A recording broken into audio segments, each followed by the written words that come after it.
Hello, children. We are marching towards the board examination, and then we will be pursuing the revision work one by one. So, we are on chapter 6 now, that is attitude and social cognition. I hope you are able to see here on the screen attitude and social cognition. So first we will start understanding the details as we had been discussing in the sessions also. We will start understanding from our notes that we have prepared. So the first thing is explaining the social behavior. So what actually is the social behavior that we have to first understand? What is social behavior? So one must go beyond common sense and folk wisdom. So what is folk wisdom and what is common sense? We must go beyond in order to understand what actually is the attitude, in order to explain how people observe and make sense of their own others diverse behaviors, right? So here there is one noun that has been taken, that is folk wisdom. So what is folk wisdom? That is basically the beliefs that we follow, that we have learned from the societal influence or whatever cultural influence we have. So that is the folk wisdom. So one must go beyond common sense and folk wisdom in order to explain how people observe and make sense of their own and others diverse behavior. What is social behavior? That is necessary component of a human life beyond simply being in the company of others, right? So and what is being social? That engaging in behavior influenced by the presence of other people. That is what is all about being social. Social cognitive process and social behaviors needs to be analyzed in order to fully comprehend how social context shape individual behavior. So now if you see this last line, the social context that shapes the individual behavior, what does that mean is that as per the Bandura's social learning experiment, we have understood that as people start observing the behavior, they start learning it also. So that is what is mentioned here, that how social context shape individual behavior. Okay, now the nature and component of attitudes. This entire context has been taken, inspired by the NCERT curriculum only, because we are preparing for the board exams. So opinion is like if I say in my opinion, right? Others may say so if I feel like. So this is my opinion, right? If an individual's view or opinions are more than just opinions, not merely thoughts, it attaches emotional and actions, it becomes part of your behavior. So what is basically behavior? That when it's only not only just an opinion, it actually attaches the emotional and action, that is the behavioral part, that becomes your attitude. So we will further understand this ABC model also of attitude, where along with the social cognition, along with the cognition, we have the emotional and the behavioral component that defines our attitude. So now attitude is a state of mind, of course, a set of views or thoughts, that is the cognition regarding some topic, that is the attitude object. So that topic can be anything, like it can be global warming, it can be nuclear power, or it can be societal influence, it can be any topic, that it can be mental health and wellness, it can be inculcating good values is more important than only focusing on the academic curriculum and all that. So this attitude object can be anything, and then one can actually have a set of views or thoughts on that attitude topic, that becomes your state of mind, that is your attitude, which can have a positive, negative or neutral influence. Now if I say positive, negative and neutral influence, so here we have also understood the various behavior patterns, where one is assertive behavior, one is aggressive behavior, and one is passive behavior. So similarly that behavior pattern, because in attitude your behavior aspect is also very much included, your behavior aspect. So it can be either positive, negative, or neutral. Now moving forward, like I said, we will be discussing the ABC component of attitude. So what is the ABC component? Why we call it A, B and C? Because A is for affective, B is for behavioral and C for the cognitive. And then why so?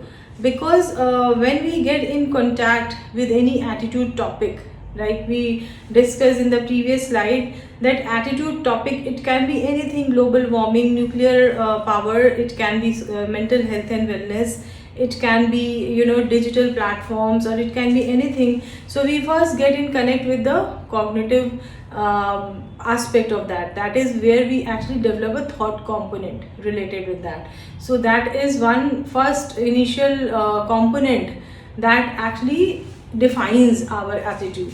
So cognitive, that is the thought component, right? That is the first one. Second is the affective. Once we actually get into the thought component, we actually, after that, we get into the emotional component, that we get attached emotionally with that component. That becomes the affective component. And the third one is, after having the cognitive and the affective, that is the emotional component, we actually transform that into an action, that is the behavioral component. So overall, it creates a ABC model. In fact, it usually occurs in a C, A and B, that is cognitive, affective and behavioral. First we get in connect with that attitude topic, we develop our thought process through the learning and the observation and the understanding, that is C, and then we get attached with that topic, that is the emotional component, that is A, affective, and then that actually defines our behavior, that the tendency to act towards that. So this basically is CAB, but it is called the ABC component of attitude. Now, attitudes are not behavior but have a tendency to act or behave in a certain ways. So we cannot say that, you know, if this is my behavior, this is my attitude also. It can define a tendency to act in a certain way, right? So if I say that, you know, here, if my behavior is always being you know, positive or assertive, right? So that is one tendency, that how will I act or behave in various towards various attitude topics, right? If I have a tendency of behavior, my behavior tendency is being passive or neutral, so this will actually define that how will I act or behave in various attitude topics, towards various attitude topics. Attitudes are the part of cognition, obviously, because we have learned here. And then beliefs and values. Now we will talk a little about what is beliefs and values and how it actually impacts our attitude. Beliefs and values are closely related concepts but are different from attitudes. So if you see beliefs and values, this actually when we started, it was like we were talking about the folk wisdom, right? So what are the folk wisdom? Now we will understand that. And the folk wisdom, we have to think a little you know, away from the folk wisdom when we are talking about attitude. So what are beliefs? The cognitive component of attitudes and form the foundation. Beliefs can form the foundation of your attitude, but it cannot actually define your attitude. The cognitive component of attitude and forms the foundation of the attitude. For example, belief in right to life. So if I have a belief in right to life, or believe in education for all, that is right to education, RTE. So I have a belief that everybody should be educated. I have a belief that one has a right to have the access to the mental health, you know, mental health concerns, right? So then I have a belief, right? So what I'll do is my attitude will be defined based on that belief, right? And now what are the values? Attitudes are beliefs that contain a should or ought aspect. Now if you all have remembered the Freud's personality aspect, in the Freud's personality aspect there were three aspects of personality: id, ego and superego. So id and ego is where we actually formulate or function in the same manner, like first it's id and then ego and then it's superego. So if we all can recall the superego part, where that is largely connected with the moral aspect, that is the moral values, that should I do this or not, if I'll do this I'll get reward, if I'll do that I will get punished on that. So when we talk about the values, so what are the values that contain a should or ought aspect, that it should be done in this way, it ought to have this result. So this is what is the basically defines the value, attitude or belief that contain a should or ought aspect, that is moral or ethical values. That is the moral aspect that was under the superego personality aspect that Freud had defined long time back, right? So idea that one should respect elders, that is what these are the values, right? One should respect elders irrespective of their behavior or what. This is what is the idea, these are the values. The idea that we must value money, we should be honest and all of that, right? So attitude makes it easier for a person how to act in any situation. So if I have an attitude towards any object or any target object or any attitude object, then it will be easier for me to define how will I act in various situations.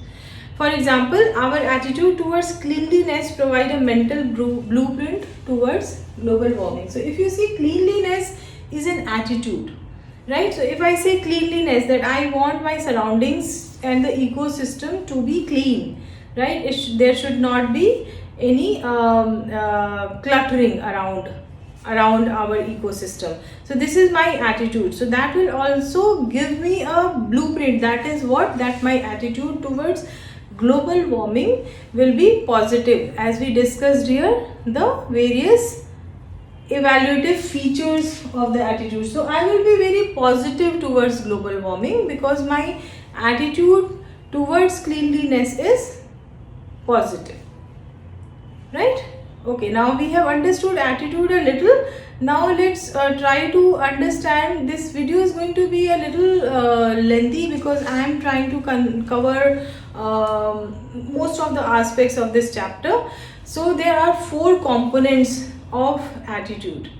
So before we actually define the ABC component of attitude, now in addition to that, there are 4 more components of attitude that we all must understand, right? So these components are valence. First is the valence that we have already understood and defined in our sessions. Then the extremeness, simplicity, complexity, and the centrality, right? So if we see, these all are mostly on the scale, that is where the attitude is measured.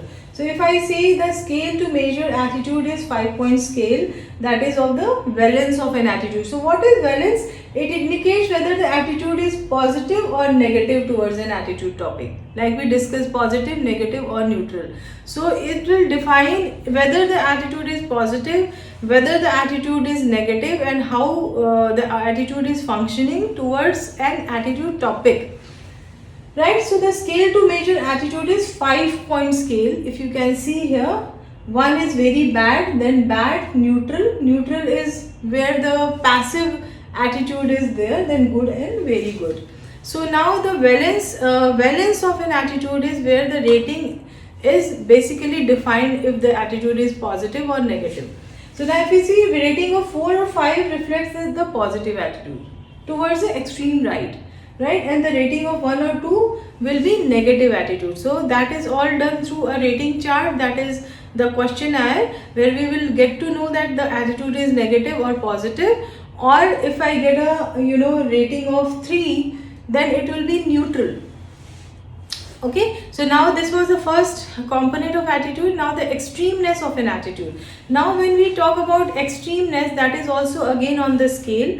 It indicates how positive or negative an attitude is. So if it is towards 1, it is extreme negative, towards 5, it is extreme positive. So these are the extreme negative and positives. 1, 2 and 4 will be less extreme, right? So these are the extreme, negative, positive, less extreme, and then in the middle, that is the 3, that will be the lowest extreme. So extremeness itself defines that how extreme is the attitude. Extreme negative, extreme positive, less extreme, and the lowest extreme. Okay, now the third is the simplicity and complexity. So you only have to learn these attributes, and then because these attributes are very relatable, when you actually have to explain it, you have to only remember that this is on the scale, right? So a broader attitude plays a big role, including the number of attitudes within it. So what is the simplicity and what is the complexity? So here, if you can see, simple attitude is where we towards an attitude object we have few attitudes, but complex is that we have multiple attitudes. We can have multiple attitudes. Sometimes we can be positive, sometimes we can be negative, sometimes we can be passive towards, and then we can be extreme positive or extreme negative or whatever. So we can have complexity of attitude, that is where we have multiple attitude. And then simple is where we have very few attitudes. So simplicity and complexity, a broader attitude plays a big role, including the number of attitudes within it. For example, a family containing several members' attitudes. So a family will be having several members, and then there will be a lot of attitudes towards that. So it's not actually a family of attitude, that is what I'm talking about. So there will be several attitudes that actually plays a big role in defining the attitude of an individual. Okay, now moving forward,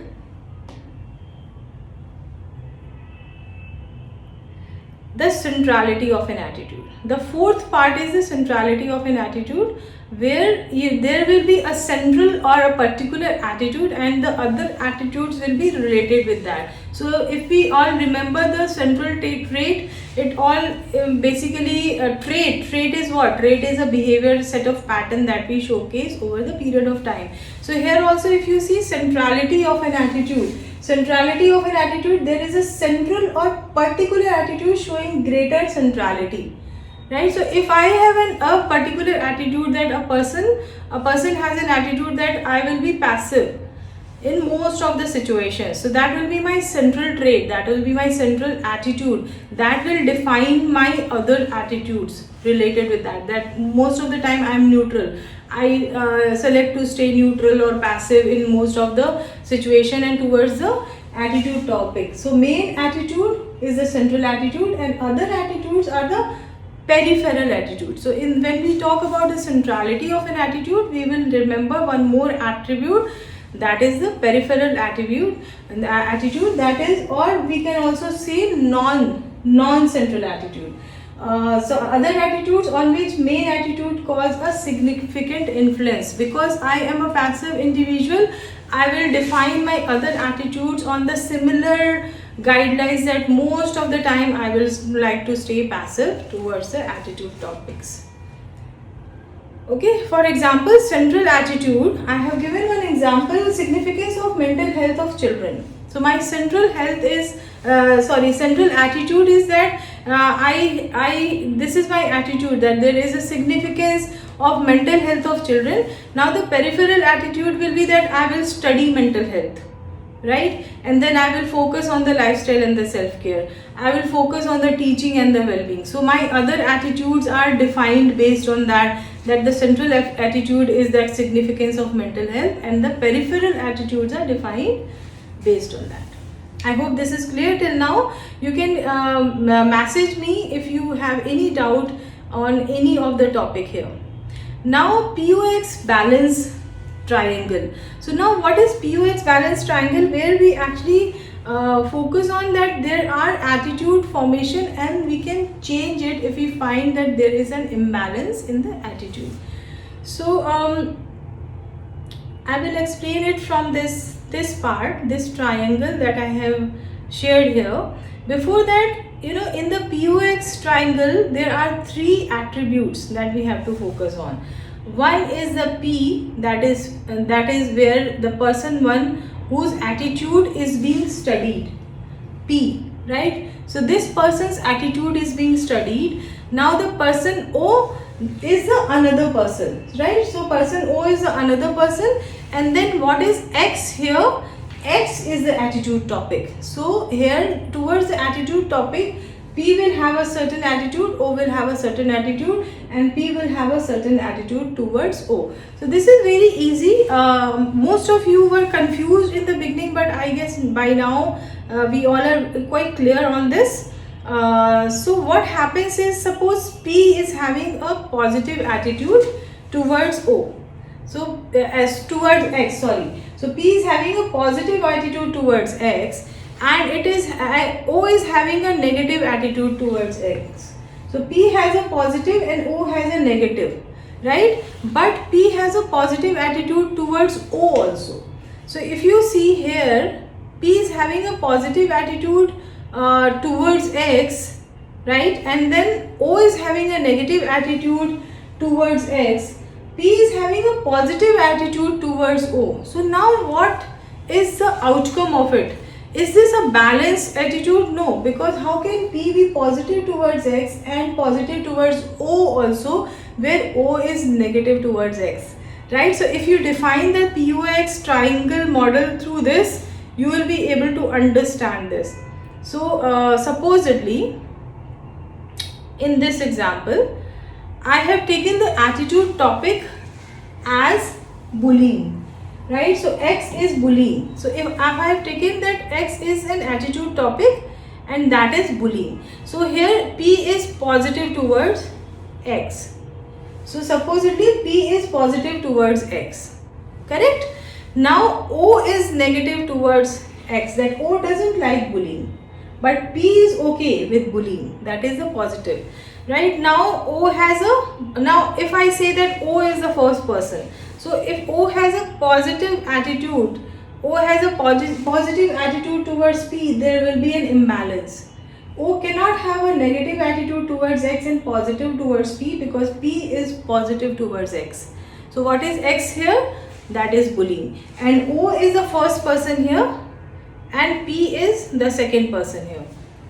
Correct. So usually when you define POX triangle, always keep P as the first person, like in this triangle, P as the first person. So if suppose X is bullying, right? If I say, I have mentioned a few attitude topics, that nuclear research or mental health.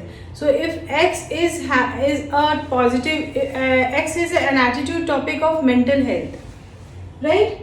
And then P has a positive attitude towards mental health, but O has a negative attitude towards mental health.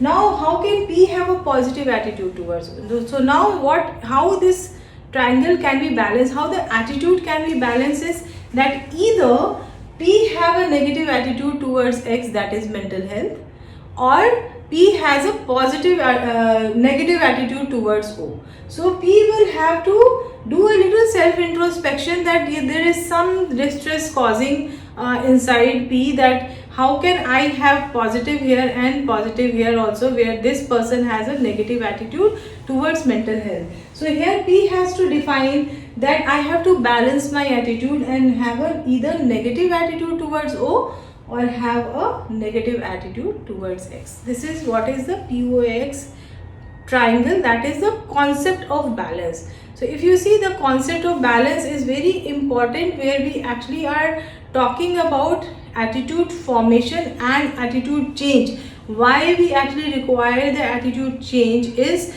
that when we actually start observing that there is a distress going on, we will understand the cognitive dissonance also. Then where is a distress going on, we always must focus on the change of the attitude. Now I was talking about cognitive dissonance, and the next slide is about the Festinger and Carl Smith, social psychologists. These were the social psychologists, is about their concept of cognitive dissonance, right? So Festinger and Carl Smith's concept of cognitive dissonance. So what is basically the cognitive dissonance? Suppose my one cognition says that, I should be having healthy meal 6 days in a week, and one day can be my cheat meal day. That is very important for my mental and physical wellness, right? This is my cognition 1. But at the same time, what I am doing is that every day I am having some or other processed food, or every day becomes my cheat meal day. So I have given, before we get into that, I have given two examples here, cognition 1 and cognition 2. Okay, since I'm a psychologist and an alternative therapist, it's very important that you should give examples related with your liking. So I always give examples related with either nutrition or mental health or alternative therapy. So now if we say cognition 1 is eating balanced meals 6 days in a week is good for my health, right? But the cognition 1 is that I eat junk food every second day. So what is happening here is that individual holding cognition 1 and cognition 2 will feel out of tune. We will start feeling out of tune. We have to do a little self introspection and observe ourselves, that we will start getting under distress, right? That is called the cognitive dissonance. That is the dissonance in attitude towards the balanced meal here in this, because my first cognition is not in line with the second cognition. So what should I do? I should try to bring in a consonant, right? I should try to bring in a consonant. So what is consonant? Consonant is opposite of dissonant.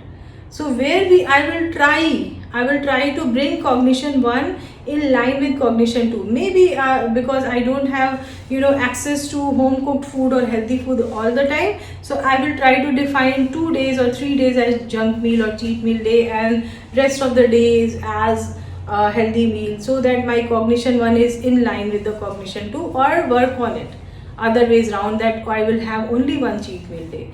So that is where we have to achieve the consonant. So we have to beat the cognitive dissonance and achieve the consonant. So what is consonant? That is the opposite of dissonance. Now, if we talk about Festinger emphasized on the cognitive component. Now, we had been talking about attitude formation and everything, and where our first connection with the attitude is that we actually understand things and analyze those things, situations and the objects, and then we develop a cognitive component. So Festinger emphasized the importance of cognitive component of an attitude, which must be logically in line with each other. So if we think something and then we behave in a certain manner, then we are not in line. We believe in something, this is my cognition 1, but I am behaving in a second manner, that is my cognition 2, then it's not in line, and in future it can lead to distress and it can lead to downfall of an individual. So we must bring in consonant in order to beat the dissonance. Okay, I hope this all is clear till here. A clash between what we believe and how we act. That is what we started with, that in the beginning when we started, what was it? That it is not the folk wisdom. Folk wisdom is what? That I believe in this, right? That I believe in certain aspects. This is my wisdom. That is folk wisdom. This is my belief, that I should be operating in certain ways. This is my belief, this is how I should be. But when there is a clash between my belief and how I am acting, what we believe and how we act, then there is cognitive dissonance, and we must bring in the consonant, right? So Festinger's model was very apt. The discomfort of an individual, the discomfort an individual feels, right, when the cognitive components are not in line with each other, where the belief and the action are not in line, they are not lined up. So I might believe something, but I am not acting according to that. That is the cognitive dissonance. And if you observe people around you, you will find many of the people around you are leading their lives through cognitive dissonance only, because having a belief, having a folk wisdom is very easy, but acting in that towards that belief is very difficult. Now the concept of balance and cognitive dissonance are examples of cognitive consistency. So here the balance of attitude is required, where the cognition 1 should be in line with cognition 2, that is your belief should be in line with your action. That is the cognitive consistency. Okay, so this is what is cognitive consistency. The two-step concept I will skip here because we have discussed this very well in our sessions. This is very important for us to understand the attitude that is prejudice and discrimination. A lot of us were little confused about what is stereotype, what is discrimination, and what is prejudice. So let's talk a little more about this. Prejudice is an attitude, right?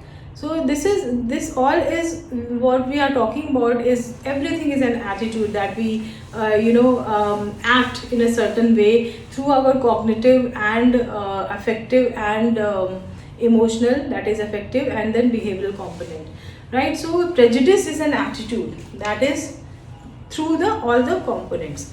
Now, an attitude inclined towards a particular group where the nature of the group is usually negative.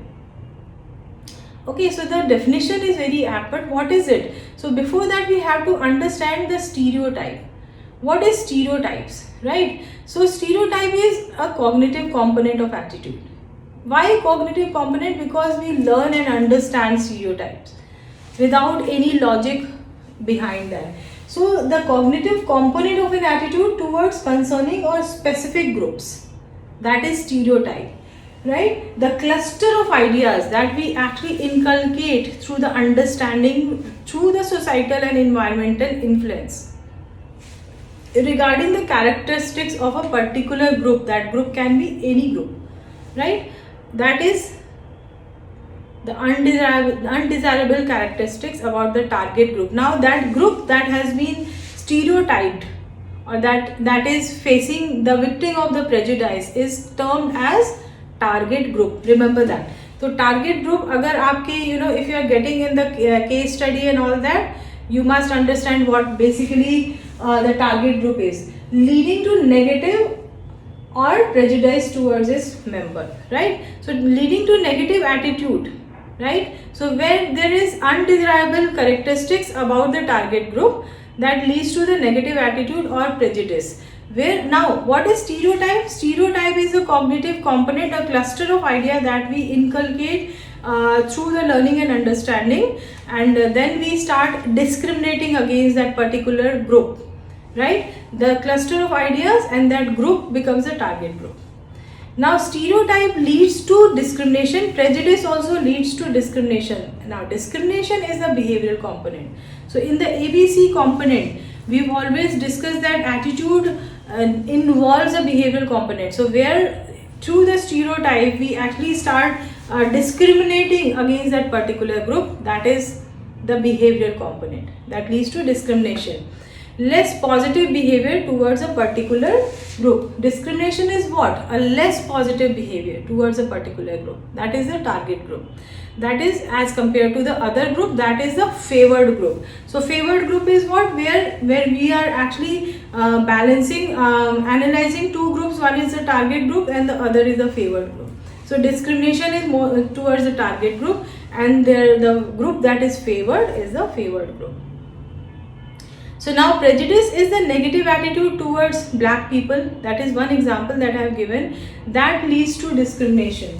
So towards the racism, right, there is a negative attitude towards them that leads to discrimination, and that leads to hatred, mistrust, unrest. Lot of negative attitude inculcates or trees up from that negative attitude, that is prejudice, leading to discrimination. Now compared to favored group, white leads to conflicts. Like I said, conflicts, mistrust, and lot of social unrest, right? That is the conflict. So that prejudice is leading to conflicts. Okay, now there are a lot of learnings. How do we learn prejudice? So learning is through the association. I will zoom it a little. Learning is through association, rewards, observation, punishment. How do we learn prejudice or discrimination? That is through the association. When we are associated with such kind of people or group, and we are getting rewarded being part of the favored group, or then we are observing it, bandura, right? Social learning. When we observe it, that becomes part of our cognition. punishment, right? So these all are the behavioral component. If we remember the Pavlov's classical conditioning, or the Skinner's operant conditioning, we will see that rewards and punishments and Bandura's social learning, these all basically defines our behavior, right? So we actually use that in the during our treatment, but in our day-to-day life also this happens, that we are learning the behavior or the attitude through rewards or punishments of the observations, right? So this all we have discussed. What is a prejudiced personality? Now, what is a prejudiced personality? That is very low adjusting, that is having very low adjusting capacity, that is called the prejudiced personality, right? And they are very high on the anxiety most of the time. This is very important to understand. That can be, here you can actually analyze the case study also, that prejudiced people are they have very low capacity to adjust, and they are very high on the anxiety. Now, the kernel of truth concept is where you have very limited information and you have a tendency or the attitude to believe that